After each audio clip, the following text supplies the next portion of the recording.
He said he wants to be okay for the next movie as we're going up the steps there carefully. All right. A warm welcome back to Monster Bash, Bert Gordon.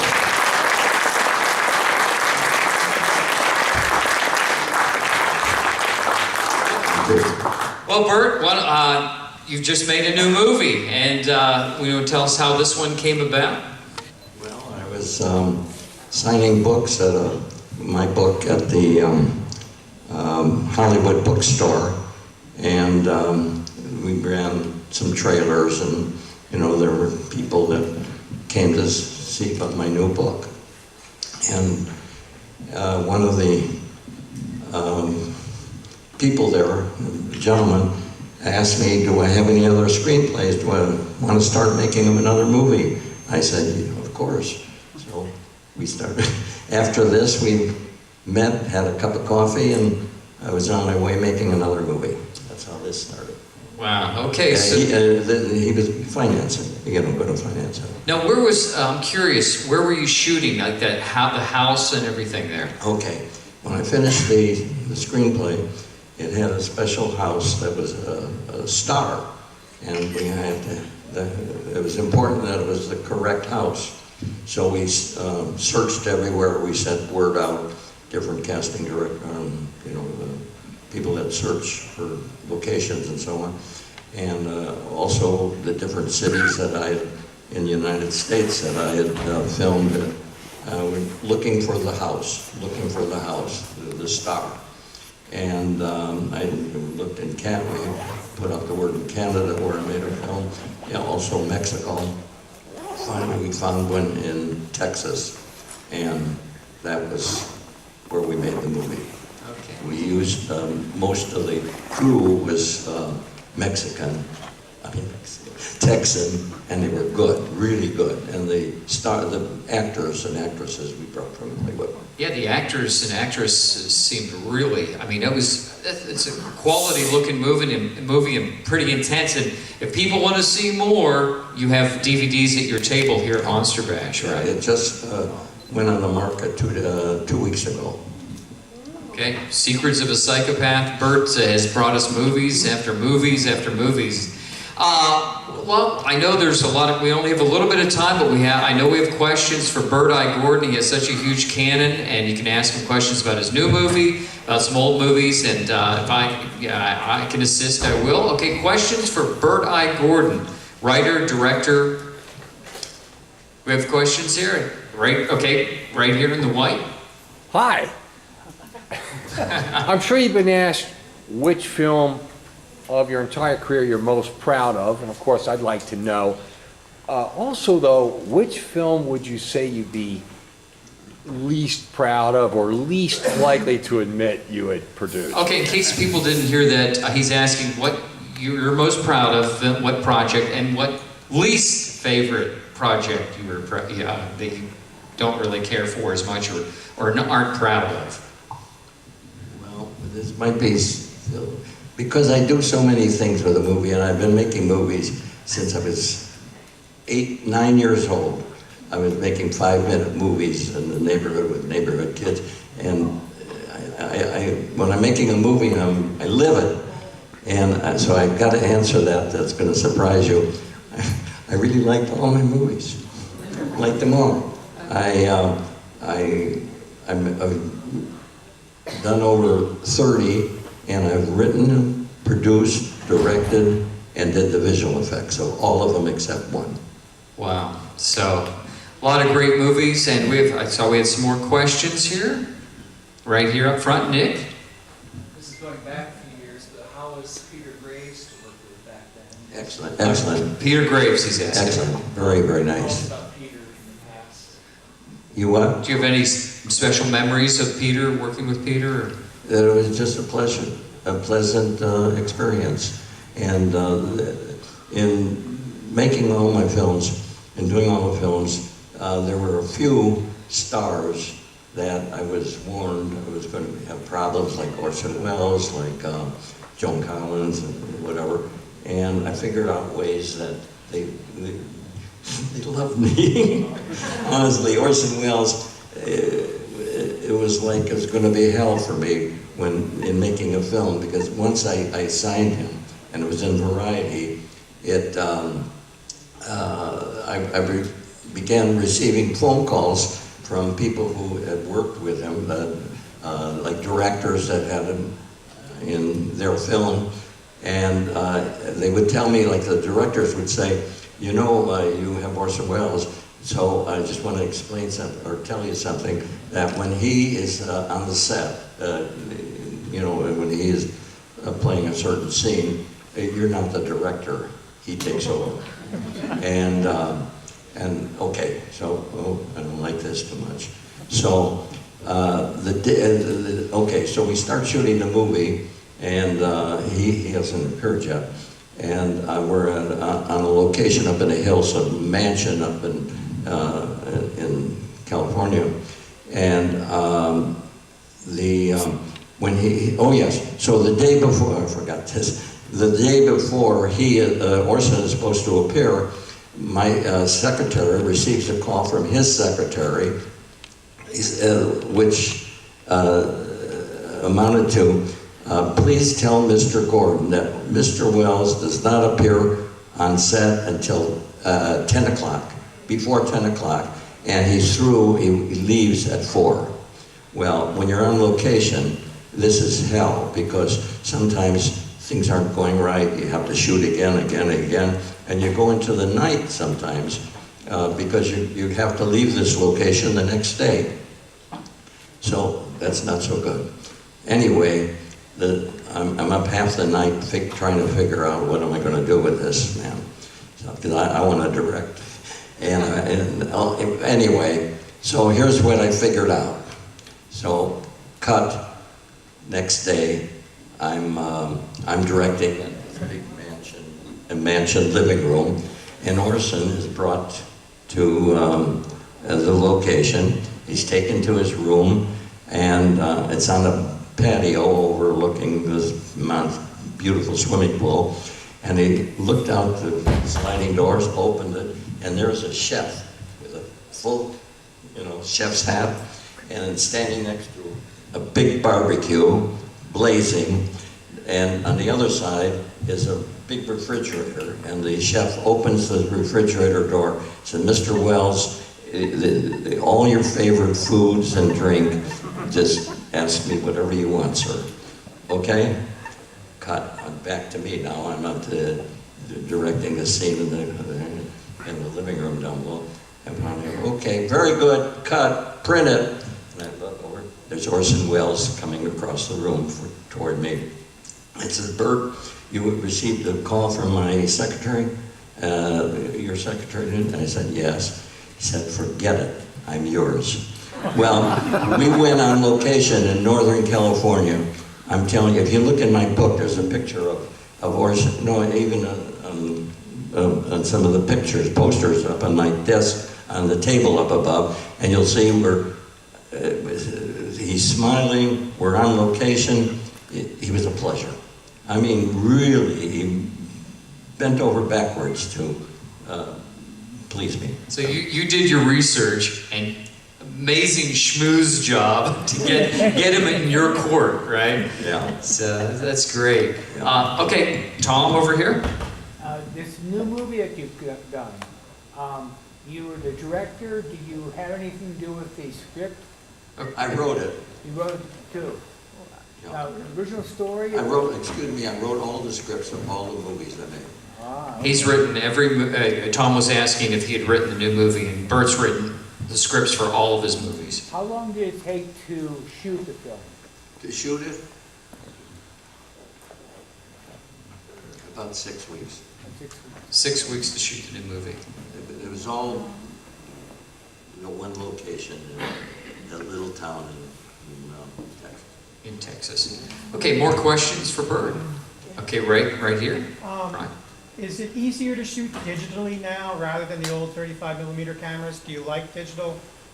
Is it easier to shoot digitally? Easier to shoot digital? Tremendously easier and better. And I'm going to tell you one of the major. Bert, you can hold your mic up so people in the back can hear. Hold the microphone up. Oh, So I'm sorry. people in the back. Oh, I'm sorry. Okay, here's one of the big advantage. When a director is directing on film, which it's shrinking away, I mean, there are less and less productions being done on film. Well, anyway, so when a director is directing a film, a movie that is being shot on film, he's sitting next to the camera and he's watching it, but he's watching it through his eyes, not the camera. And he said, yeah, that looks pretty good, yeah. Well, let's try it again. Or let's print it, or whatever. But he's looking through his eyes. The next day, when he's looking at the rushes of what he shot that day, he said, I didn't know that she looked over. Shoot that over again. That big waste. With digital, the camera is connected to a Hard drive? a screen, whatever. Yeah.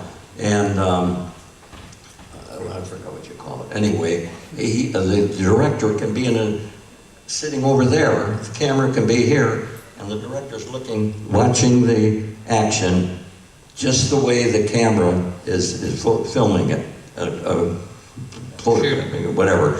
And also, and here's another thing. Sometimes the director wants to talk to the actor and point out, when you hold her and kiss her,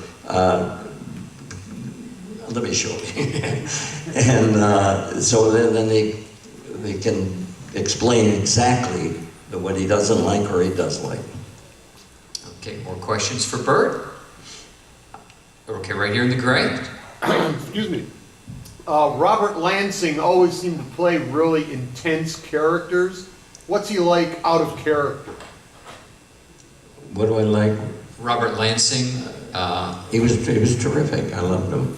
I mean, He always played really like hardcore, tough characters. Right. Was he like that in real Was life? he really tough in real life? yeah. And he did great. He was the perfect, casting situation.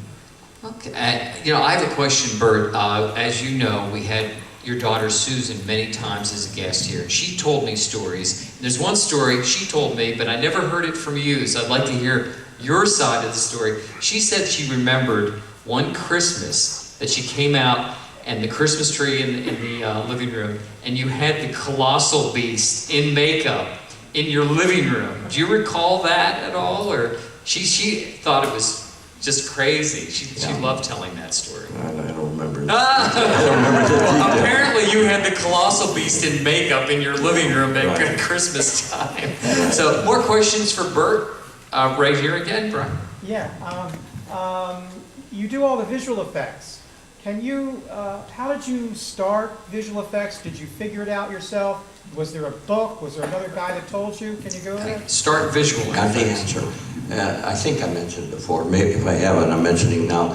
When I was about 8, 9 years old, my aunt gave me a 16mm camera, and before even that, I would spend all the Saturdays and everything at the movie theater, no matter what, love stories, Laurel and Hardy, all day long. I loved movies. I loved watching them. My aunt gave me this camera, and I became a filmmaker. I would make, I would write like a 5-minute movie or a 10-minute movie, and kids in the neighborhood would be my actors, and sometimes I would need an adult, and I would get, and I made movies. I made 5-minute, 10-minute movies, and so on. Now, I wanted to do some visual effects stuff, and so I figured, okay, I figured out in my mind how to do a ghost. So I would shoot one actor that isn't the ghost standing here, put the camera on a tripod, don't move it, and a blank space here, and the man would be talking to a ghost that doesn't appear, it isn't there during this filming. Then when it was done, and I didn't touch the camera, then when it's done, okay, cut. Then I took the camera off, didn't touch the tripod. Went in a closet, rewound the film in the dark of the closet, put it back, came back, put the camera on. Then I had the ghost come out, and I filmed him responding to the man in Joan, but I gave it half the exposure. But I figured all this out, gave him half the exposure so you could see through him, because it's the same piece of film that I shot with the man that wasn't the ghost. Does it overexpose the initial photography though? Pardon? Does it overexpose? Does it overexpose the first your stuff first you shot? shot? Does he come out too light? No. No, he comes back, so you didn't black that off at all? You didn't matte it off? And you figured that all out yourself when you were a kid? Yeah, trial and error and trial and so on. Self-taught special Yeah. effects. And I split screens. I would have, like I say, a doorway, and I would hang a black velvet on the opening of the door. And I did all kinds of things. 8 or 9 years old, 10 years old, 11. I made movies. I made 20-minute, 30-minute movies. And that's all I wanted to do all my life, is make movies. And then at the University of Wisconsin, the university loaned me an IMO 35 millimeter hand camera, and I shot newsreels, campus newsreel, and the theaters downtown played my newsreels on weekends. And so therefore, everybody was inviting me, all the sororities. You know. I had a seat on the bench of the football team. Okay, big shot. So more was I wanted to make movies. I mean, I wanted to. So okay, real quick now. After college, I opened a studio to make commercials for television, and I succeeded. I did very well, and in fact, I also branched into making documentaries. Sports Afield magazine came to me and said, "Will you make a movie, a documentary on how to train hunting dogs up at our lodge in Canada?" I said, "You bet," and it was great. So everything is fine. I'm making movies. So one day I'm looking in the mirror shaving, and I said, "I'm making movies." And the mirror talked back to me and said, "You're not making movies. Movies are made in Hollywood." In 3 weeks, I closed my business. On my way to Hollywood. Okay, I struggled for 9 months, meeting people. I worked out to meet a big producer at Universal Studio. I'm sitting in the seat and told him my ambition, and he said, "You want me to?" And he said, "You know, Bert, when you walked in that door, I took a liking to you. Right away I'm thinking, this is it. Hollywood's opening up for me." And he said, so I took a liking to you, so I'm going to give you some real good advice. Go back where you came from. I swear this is the truth. He said, your father's name isn't Goldwyn. It's not anything in the film business. You're just an outsider and you can't make it. I jumped up and I said, "Look, I'm going to be sitting in your seat someday." Anyway, I worked. I had acquaintances, and so this is the thing now. One of my acquaintances was a man who ran a little studio that made titles and special effects and so on for movie, studios that wanted to have titles from the movie made. So when he contacted me and he said, "Bert," he said, "you still have that professional 16 millimeter camera you used in Minneapolis?" And I said, "Yes." He said, "I have a company that shot a movie that would like you to do some special effects and title work with your camera. Would you bring it?" And he said, "Well, it's 16 millimeter, you know that. Movies are made in 35. He said, "But this man made his in 16, and we don't have a 16 camera." So now here's the thing. The next day, I'm walking down the hall to go to his office. A man walks up to me and he says, "Is that your camera?" I said, "Yes." He said, "You know how to operate it?" I said, "Of course." He said, "How would you like to make a feature movie with me?"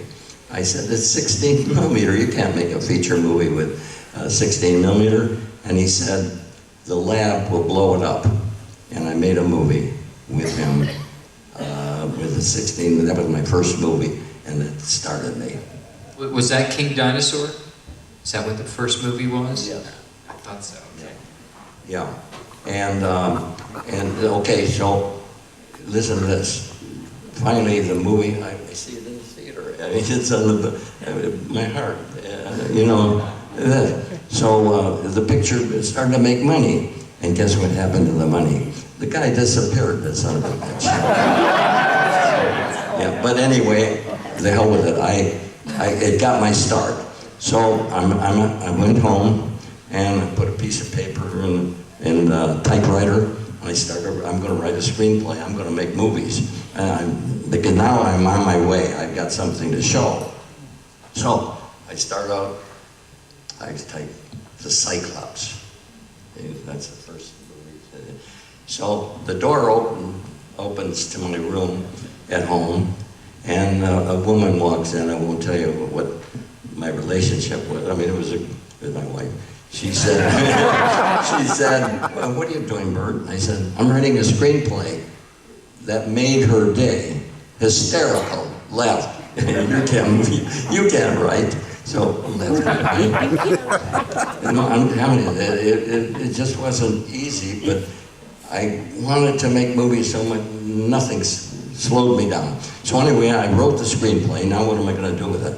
So I passed word around, where do you get money? How do you make a movie with money? So someone told me there was a lawyer that helped people raise money for movies. I said, "What's his name?" Gave me his name. Went up to see him. He said, "Okay, I'll take a look. I'll take a look at your script and see if I'm interested. If I turn it over to some of the kind." This man was very wealthy on his own, you know. Anyway, so I wait a week. I don't hear from him. I call him. I said, "Have you read my script?" And he said, "Yes." I said, "You're going to help me finance it?" He said, "No." He said, "I'm going to finance it myself." That movie took $100,000 that he purchased, and I made the movie. And now I'm really on my way. Okay. Wow, perseverance sounds like you're working your way through through everything from the beginning. Okay, question over here for Bert I. Gordon. Do the amateur films you made on 8 and 16, do they still exist, and will we ever see them? Oh, your amateur films that you made as a kid, do you still have them by any chance? The things you made as a kid? No, they're long gone, yeah. Back here with the hat? Sure, I just wondering with that Cyclops makeup kind of thing, it's so iconic, and did you design that, or who made the... Okay, he's asking about the classic iconic Cyclops makeup. You were behind designing that? Yeah. When I made my films, the first one, Cyclops and Otherville, I kept, you know, because they were, like that was a budget film, I didn't have a lot of money, so we got a camera deal, but it's something important like that, I went to MGM Studio, the top designer there, and I told him what I had, would he help me, and I made a deal with him and for the makeup. That was it. Top man. It wasn't my design or anything. All I knew is I needed talent. So Bert knew where to go to get what he needed for the concept on the makeup. And question right here. Yes, probably my favorite movie of yours is Beginning of the End. Pardon? His favorite movie is Beginning of the End. And I just had some questions. I wanted to know a little bit more about what it was like to work with live grasshoppers, because I can't imagine they took direction very well, as good a director as you are. What was it like working with live grasshoppers on Beginning of the End? You just, make it important that they know that who the boss is.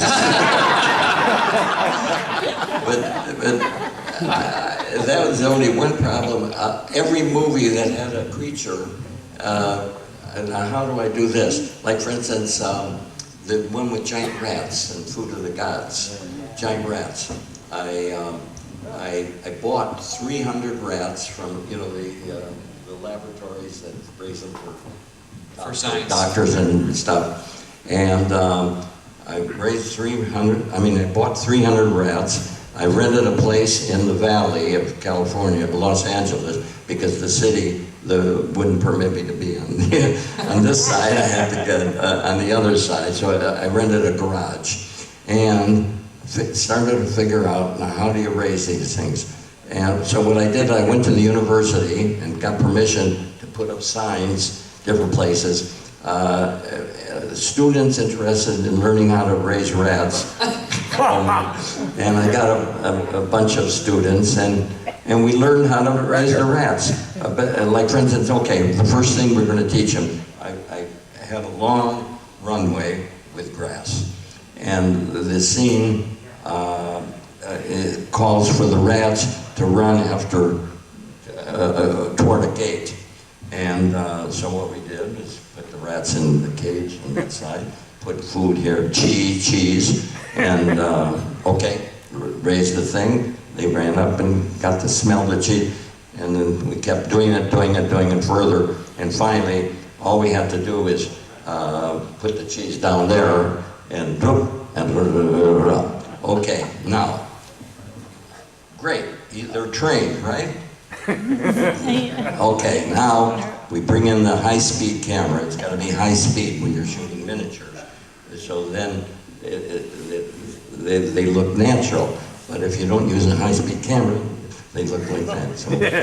So anyway, so we get a high-speed camera. Now a high-speed camera doesn't have a blimp, so it makes noise.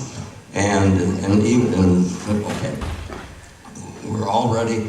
We bring some heavy lights, because you got to, going high speed, you got to have a lot of lights so you don't have to, so the aperture will work, you know, it won't have to be too big.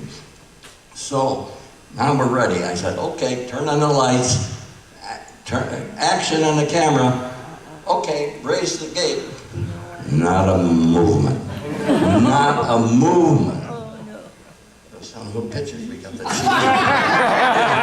No, I'm serious. This is it. So we screwed around all day long, wasting the day.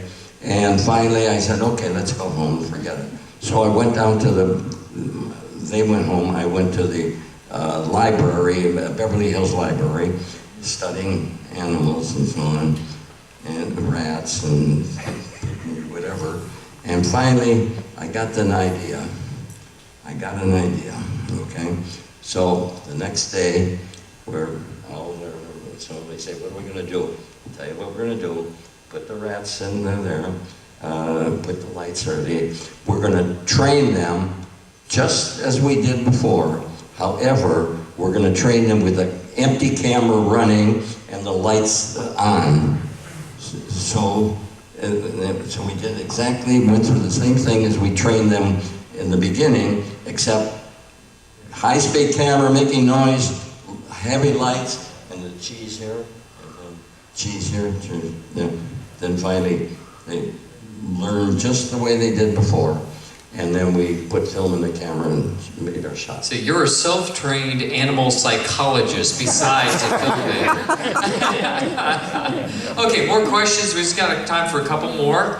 Right here, Chris. Who were some of your influences when you were growing up, wanting to make movies? Okay, some of your influences in movies when you were growing up that you looked up to in films, like any particular directors, actors. No, what was it again? Influences on you of when you were a kid watching movies. Oh, that I got from them? Right. Like, what did you enjoy or aspire when you were a kid looking at films? Like, were there any particular directors, or maybe you didn't know directors at that point, actors or films that inspired you? Well, I liked action. I loved action movies, and my favorites were everything but the heavy love stories. however, I would see them anyway, because all day Saturday I'm there. Laura and Hardy, my favorites. And, no, I Just love Wide movies open. as a whole. Movie. Yeah, yeah, okay. A couple more, Brian? Yeah, Joan Collins. Was she easier to work with than the rats, or were the rats? Well, the question is, was Joan Collins easier to work with or the rats? Well, let me put it this way. I loved her, and she was excellent. But there were a few problems here and there. So I had to sort of trick her and that she didn't know that she was going to be doing it my way. Bert, can I impose upon you to tell the water story with Joan Collins? Okay. Okay, I'm shooting in the middle of a jungle for this movie, and a river. And Joan is supposed to fall off as far as the script is going to fall off into the water, this river. And so we're ready to do it. And I said, okay, you ready, Joan? She said, I'm not going in that water. I said, why? What that's the script. You know that's the scene. She said, see those alligators? She said, I'm not going in. I said, but I'm going to have some grips keeping them back. I'm going to form a ring outside a camera range, and they'll be kept back. She said, I'll repeat it. I'm not going in that water. So, what am I going to do? So, okay, Jane, just relax. I went over to the cameraman. I said, I'm going back. I'm going to be standing behind Joan, but cut me out. Don't have me in, when you point at the camera, take us in, but be sure I'm not in the camera. He said, what's that? And I said, don't ask questions, just do what I say. I said, now, when I nod my head, start the camera, and follow Joan. He said, she's not going anywhere. Follow Joan. So I went back, I'm right behind Joan. He starts the camera. Joan went into the water. Into the water. Now, the star that Joan is, she didn't fall apart and say, let me out, let me out. Continued to be the actress and played the scene the way it was written. And that's how I got her in the water. Bert was the director. Okay, we have time for like one more question. Anyone want to do another question here with Bert I. Gordon? Okay, well, right up front. What were your budgets for Food of the Gods and for Empire of the Ants? Do you remember your budgets for Food of the Gods, Empire of the Ants? Food of the Gods. It was, at that time, it was the highest budget that I was working on. I don't remember what it was. But what I'll tell you some of some of the items that pushed the budget up. I paid H.G. Wells, what do you call it? Estate? The royalties or the licensing or? Yeah, the people that are still living. The estate. The estate. Right. Paid him $25,000 for this story in the book, for the book. I gave him $25,000, and that took care of that. And then, then we shot the film up in Canada on an island, Bowen Island, and then it was, I don't remember the actual figures, but at that time that was my largest budget. But I didn't go over. I mean, I planned on it, and it just turned out to be that. Okay, well, we love having Bert I. Gordon here. He's a treasure in our genre, a treasure. And we're so happy he's still making movies, and we look forward to many more. And make sure to stop by tomorrow and talk to Bert in person at his table. And you can see the rest of Secrets of a Psychopath. Make sure you pick up his new movie. Bert Gordon, Mad Monster Bash.